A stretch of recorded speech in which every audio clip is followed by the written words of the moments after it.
Hey, what's going on YouTube? Welcome back to another video. Welcome, to a new year, 2022. So this is my new setup, new/old setup going into 2022. I did the same thing last year. I was just getting a lot more work and just priorities changed, things changed. So I did sell my Leica last year and then I rebought it after I was using the Q for quite a while. I just wasn't, starting to slow down a little bit. Things weren't I wasn't traveling as much, there you go. So it was a lot more staying put in LA and just having a more consistent flow going. So the Q wasn't really being utilized the way I wanted it to be. So I just wanted to keep shooting with Leica, but I needed to change it up again. So I did come across this SL2S for $3,700, so really good deal. It was brand new. Just surfing the internet, eventually you'll find some deals. I also picked up this 50mm LUMIX 1.8. Really a fantastic lens. I'm loving the size of it and the weight. It's definitely plasticky, but just the way it's weighted now, the camera just feels so much better. Usually I'm having a lot bigger lenses on this, especially some of the LUMIX lenses and the Sigma 1.4s and stuff. They're definitely hefty lenses, and when you put on this giant body, it just really weighs it down. So it makes it a little more enjoyable to use. So far, the Leica has been just kind of it's more of a passion camera, so I try to keep it more enjoyable, not heavy workloads. I do like using it, so I will use it, but for the most part, if I'm doing an event or studio work or anything where I know I need to get the shot, I'll still bring my eosrs now I'm just using the 35 1.8 and a 24 to 105. That covers pretty much everything that I need. And then for the LUMIX, or for the Leica, I use it mostly for outdoor use or just kind of slower projects, something maybe just taking the camera, going outside or going on a little trip.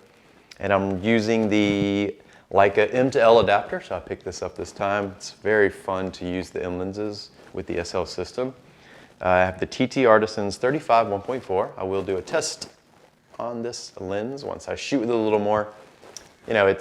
It's a good lens, but it's definitely, you're not going to be comparing it to a Leica lens. It's just not, that's not. The build quality, yes, but the image quality, probably not, especially at 1.4 for this specific lens. But I'll go into more of that in another video once I do a little more testing.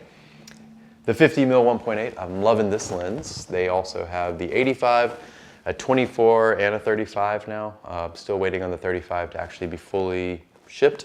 It's just been released, but it hasn't been shipped. I'm gonna get the 85 first. That way I kind of have a 50, 85, and a 35.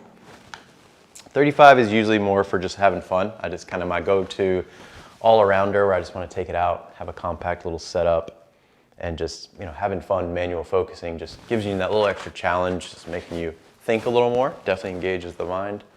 So I've just really been enjoying just this different setup going into 2022.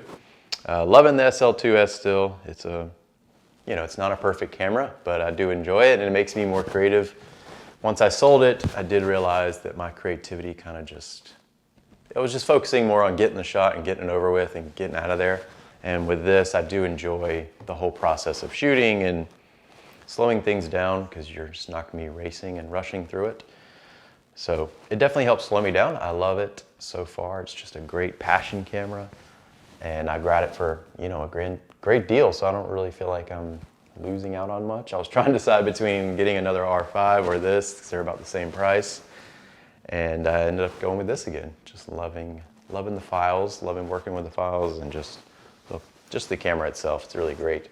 So that's my 2022 setup as of now. I'm gonna do a lot of tests on these, more L-mount lenses. So I do have access to a 70 to 200 2.8. The 24 to 70 Sigma as well, so I'll do tests on all these. And then maybe we'll do some with the SL. I still have a friend with an SL, so I'll go ahead and compare these, along with the image quality, the dynamic range. That way you can kind of see, is it worth the jump for you? Just keep surfing online. I did find this for a fantastic deal. They are out there. And yeah, if you're interested in the L-mount system, I'm gonna be doing a lot more tests and reviews, so stay tuned, and we'll see you in the next one.